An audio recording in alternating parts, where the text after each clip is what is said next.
We had some very cold mornings lately, but we're warming up a bit as we head into the weekend. More so mild temperatures near 60 degrees. Also more clouds than sunshine expected, but no chance of rain until around Wednesday of next week. I'll have all the details on your forecast coming up. Right now on News Channel 6 at 7, Jefferson County Hurricane 14 Recovery Center reopens. We'll tell you why it had to close. Plus, pushback in South Carolina over a bill that calls for a near total abortion ban. And students from one local high school are playing for a state title tomorrow, but it's in a sport that's one of a kind. Your News at 7 starts now. Live from Television Park, this is WJBF News Channel 6 at 7. Good evening, everyone. Thank you so much for joining us for News Channel 6 at 7. I'm Graham Lee. D is off tonight. Coverage you can count on begins with one of our local disaster recovery centers up and running again after a minor setback. Take a look. We did close temporarily just out of abundance of caution, but we do want people to know that we are still here. We are back open. Operations are in full swing once again at the Jefferson County Disaster Recovery Center. They had to close their doors Tuesday due to flooding from heavy rains in the area. Since reopening Wednesday, turnout continues to be steady since opening last month. We opened originally in November, about November 15th. Today, I can tell you we've seen more than 1,000 people since we've opened. We see about 20 to 30 people a day, some a little less, some a little more. Workers are also going outside the DRC walls for those who can't get there. As of Friday, FEMA has stopped by more than 120,000 homes in South Carolina, offering help to those who need it. Workers are stopping anywhere between 100 to 150 homes a day, even with less than 2 weeks until Christmas. We still have people canvassing the CSRA even today as we speak, and we also have crews in South Carolina doing the same thing, going on foot door to door to meet with disaster survivors at their homes. So don't be surprised if FEMA could possibly walk up to your door, knock on it. They've also now approved more than $230 million in housing and other assistance in Georgia and South Carolina. But they want to make sure you're not leaving any other potential funds on the table. You may be able to get help for basic home repairs, a temporary place to stay. If you're self-employed, you may be able to get assistance for any equipment for your job that was damaged, such as farming equipment, such as a laptop, a tractor if you're a farmer, also medical, dental. And if you have someone unfortunately pass away as a result of Helene, you may be eligible for funeral reimbursement. So there's quite a variety of ways this assistance can be used, but it's important that you reach out to us. And for more resources from FEMA, you can find that information on our website, WJBF.com. It is time now for our first check of the weather. For that, we turn to our chief meteorologist, Jenna Petranci. Jenna, looks like a pretty cool night, isn't it? Yeah, it's a nice Friday night. Chilly temperatures for sure, but at least not as cold as it was last night. We were already seeing some 30s around this time last night. But right now on our Terry Lambert Hyundai Skyview Cam at Television Park, we do have some cloudy skies, just can't really see it. Low this morning was 29 degrees, and you may be thinking that's pretty cold, but check out our record low of 6 degrees set back in the 1960s. I wonder if any of you remember that. That is some frigid weather for sure. And notice the record high was 81, set back in 2007, which is also very, very warm for this time of the year. We came close to our average of 62, made it to the 60-degree mark today, and right now we're seeing upper 40s to still around 50 degrees. 50 in Allendale, 49 in Thompson, 47 in Aiken, Sylvania at 45, Wrightsville, you're at 49, and 50 as well in Waynesboro. Dew points are sitting in the 30s, so we do have some dry air in place. Winds are pretty light, only up to around 5 to 6 miles per hour. Tomorrow we'll have some breezy conditions. The skies will briefly clear out tomorrow morning, but for the remainder of our Friday evening, it will be cloudy. Notice some scattered showers along southern Georgia and the coastline there of Florida, but for us, we're going to stay dry. So for the rest of your Friday night, looking good. Just bring a jacket if you're headed out to dinner. Around the mid-40s the rest of this evening. And as we look ahead, notice we are staying above freezing tonight with a low of 37 to the 60-degree mark by Sunday. A little bit cooler than Saturday because of mostly cloudy skies. Then we're warming all the way way up to the upper 60s, pushing 70 degrees by Monday. But how long will the warmer temperatures last? We could have another cool down knocking on our door soon. I'll have a look at your full 10-day forecast coming up, but back to you, Graham.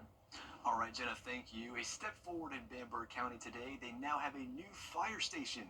They cut the ribbon today for the Holmens Bridge station in Denmark. It means better response time for 350 homes. The new fire station is also a sign of how much Bamberg County is growing. We had a significant number of homes and homeowners in this area that were considered without fire protection. So now that we've brought a fire station closer to their communities, they will now have a better classification. It'll save them on their homeowners insurance and put the resources that they will need closer to them should they need it. Always ready to serve, first responders got a medical call right after the ribbon cutting. Pro-abortion groups are speaking out after a pre-filed legislation in South Carolina House that would put a near-total abortion ban in place. Adriana Lawrence tells us why one group thinks this bill has a higher chance of passing this legislative session.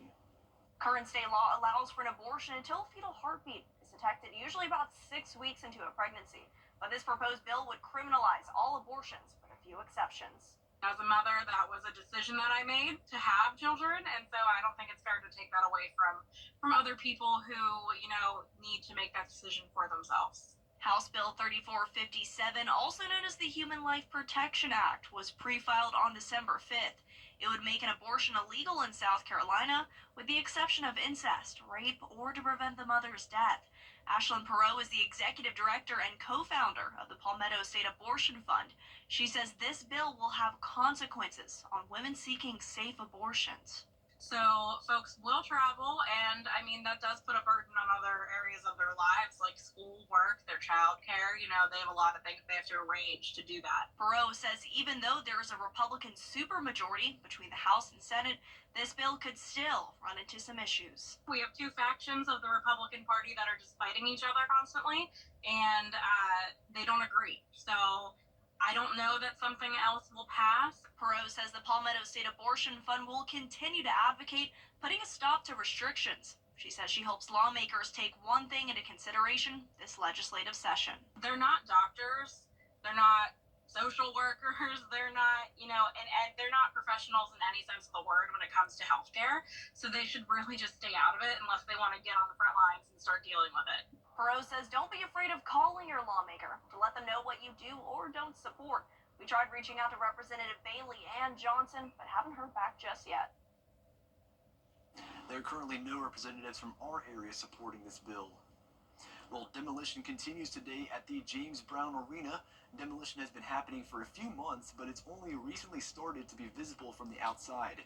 Today you can see here that the roof has caved in, and once the old building comes down, a new James Brown Arena will be built from the bottom up thanks to a half-penny sales tax approved by voters. Demolition is expected to be completed by the end of February. Mental health and suicides are a big talking point for state leaders in Georgia in heading into the next legislative session. In 2020, Georgia ranked 34th in suicide-related deaths, and more than 1,600 others died the following year. Studies show that suicide is the leading cause of death for children between the ages of 10 and 14. Right now, state resources help over 700 schools in Georgia, and more telehealth options with mental health counselors are in the works. Schools play a big role in that. We have Apex, which is a licensed mental health clinician in over 700 schools now in Georgia that's being funded by the state. We're working on some telehealth options in the schools all across the state with mental health counselors. And to help with suicide prevention, the Department of Behavioral Health also funds clubhouses to provide mentorships and a safe space for counseling. Well, students from Burke County High School are on their way to the Georgia Falls State Esports Championship. This is Burke County's first trip to the state championship in their first full year as the school has the esports program. It began in the spring of this year. We're playing for the state championship. It is possible to earn esports scholarships. There's a nonprofit organization called Stay Plugged In, and we've tried to encourage all of our students to create accounts and stay plugged in. And so what they do is it's like a social media account for colleges and esports players to interact with one another. Nowadays, a lot of video games are very strategic and it's very advanced. So it's not simple as I'm playing video games. No, there's a lot of brain power. There's a lot of hand coordination. Burke County will face off against Early County tomorrow in Cartersville, Georgia at 10 a.m. The finals are at 11 a.m. We are focusing on mental health on the next edition of the Means Report. Dr. Lauren Bigham is a psychologist at the Georgia Cancer Center. She helps people with their journey after the diagnosis. She also has some advice when it comes to our mental health over the holidays. So I recommend to all of my patients that we plan ahead, that we put certain things on the calendar that are meaningful, that we know will be pleasant. We call it pleasant activity scheduling. Yeah. And making sure that we have structure. And if you've lost somebody during the past year, making sure you find ways to honor them, to bring them, to kind of celebrate them during the holidays. You know, that grief is the continuation of love. We should still honor that. We'll also hear from Dr. Dale Peoples. He's an adolescent psychiatrist, and he will help us understand the resources available for children and their mental well-being. Join us for the Means Report Monday afternoon at 12:30 right here on News Channel 6. Coming up next, state leaders are increasing calls for federal help investigating mysterious drones in the night sky. A closer look straight ahead. Happy Friday, Georgia. Seasonable weekend temperatures expected with some cloud cover, but no rain for now. Next week we will have a warmer setup along with some rain chances. I'll have all those details when we return. Coleman Service Center on January 7th and 8th. Get your tickets at genuine.com. For too many children in our community, hunger isn't just a feeling, it's a daily reality. Before Hurricane Helene hit, our area was already experiencing the highest level of food insecurity we've seen in 15 years. With 1 in 4 children in our community facing hunger, programs like our backpack program bring hope to families in need. Visit goldenharvest.org to donate now, because every child deserves a full plate, not an empty stomach. Now, your most accurate forecast with WJBF Live 5/6. Welcome back and happy Friday. I hope you had a fantastic week and I hope you're looking forward to a nice weekend weather-wise. Here's a look at our satellite and radar. We definitely have our fair share of cloud cover, but really not putting a damper on the day. Notice there's no rain nearby. So just some clouds, no rain. It's going to be mild as we head into the weekend. We have a warm front to the north and west of us, so we are on the warm side of things. Notice up in the north, high pressure with a few snow showers. But for us, we're seeing 50s across most of the southeast, even some 60s and 70s in South Texas and South Florida.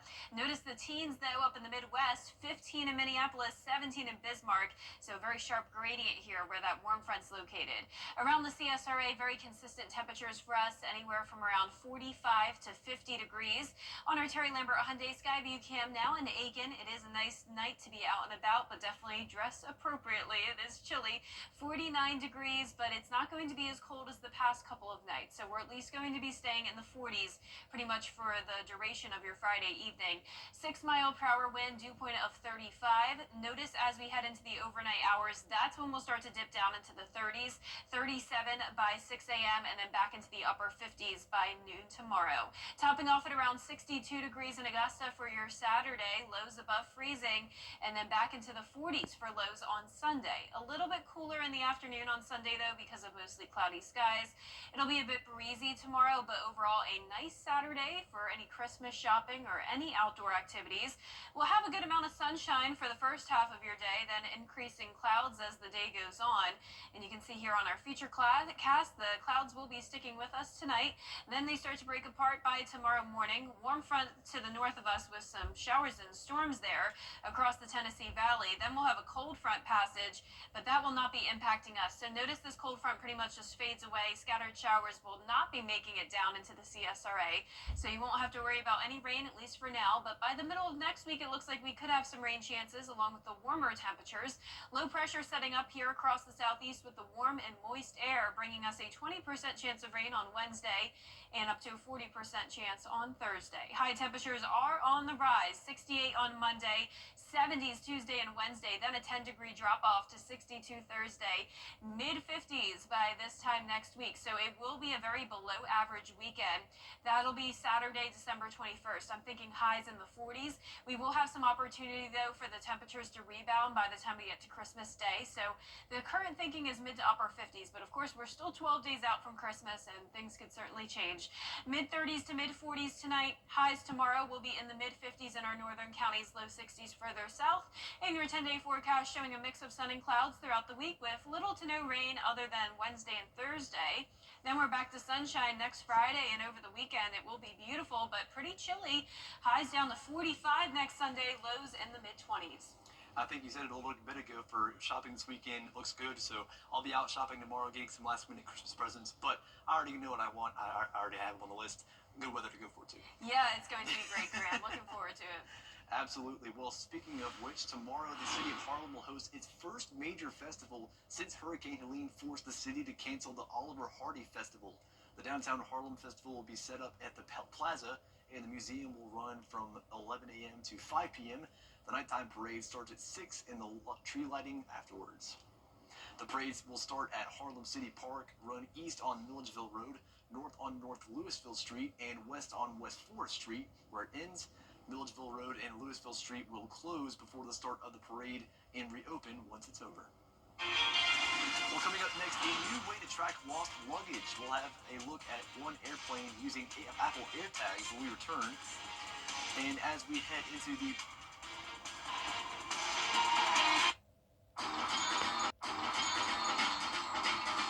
Welcome to Nissan. Are you interested in a test drive? Absolutely. There's the all-new Kicks, the new V6 powered Frontier, and the Nissan Rogue. Consumer Guide's Best Buy 10 years in a row. Finished with all your holiday shopping? We are now. Hurry in to the Nissan year-end sales event. Get 0% financing for 60 months on Rogue, one of 6 Nissan vehicles with starting MSRP under $30,000. December is certain. Plus, check out our other great mattress buys throughout the showroom. That's the store-wide mattress sale going on now during Mattress Month at Rooms to Go. Child Watchers this Sunday afternoon at 5:30 on WJBF. Meet Murdoch Juror 864. I felt like I was being persecuted. Child Watchers this Sunday afternoon at 5:30 on WJBF. Produced by Augustins and presented by Hawk Law Group. Get the latest video in one click at WJBF.com. The WJBF Live Viper 6 Skyview Network is sponsored by Terry Lambert Hyundai. Low prices, big selection, and committed to quality customer service. Well, as we head into the busy holiday travel season, United Airlines becoming the first major carrier to use Apple's AirTags to track lost bags. It's a problem travelers know all too well. Becky Worley has more.